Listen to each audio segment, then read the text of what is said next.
ஒரு ஊரில் ராஜா ராணி இருந்தாங்களாம். அவங்களுக்கு ஒரு இளவரசி இருந்தாங்களாம். அந்த இளவரசியை ரொம்பவே சிறப்பாக பெரிய ஒரு கல்யாணம் பண்ணி ஒரு இளவரசனுக்கு கொடுத்தாங்களாம். 2 பேர் சந்தோஷமாக இருந்துகிட்டே இருந்தாங்களாம்.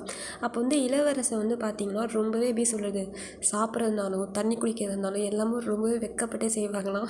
உடனே செஞ்சதும் இதை பார்த்த ராணி வந்து என்ன பண்ண, அங்கே இருக்கிற இளவரசி என்ன பண்ணுவாங்க, ரொம்பவே வெக்கம் தானே படுவாங்க சாப்பிட்றப்ப. இப்போ வந்து ஒரு ஹஸ்பண்ட் ஒய்ஃப் 2 பேரும் சாப்பிட்றாங்கன்னா எப்படி வெக்கப்பட்டு தானே சாப்பிடுவாங்க, புதுமண தம்பதிகள்னால். அப்போ என்ன பண்ணுவாங்கன்னா, இளவரசன் வந்து ரொம்ப வெக்கப்பட்டே சாப்பிட்டுட்டே இருந்தாங்களாம்.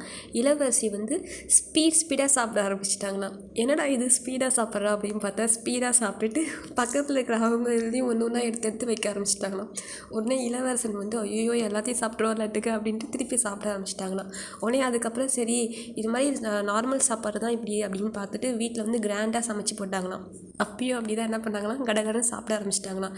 சாப்பிட ஆரம்பிக்கக்குள்ள நம்ம பக்கத்தில் இருக்கிறதையும் எடுத்துருவா, அதுக்குள்ளேயே சாப்பிட்டு முடிச்சிடணும்னு போட்டி போட்டு அந்த இளவரசனும் சாப்பிட ஆரம்பிச்சிட்டாங்களாம். ஸோ இதுலேருந்து என்ன தெரியுது அப்படின்னா, நம்ம எங்கே இருந்தாலும் அந்த இடத்துக்கு ஏற்ற மாதிரி நம்ம நடந்துக்கணுமா.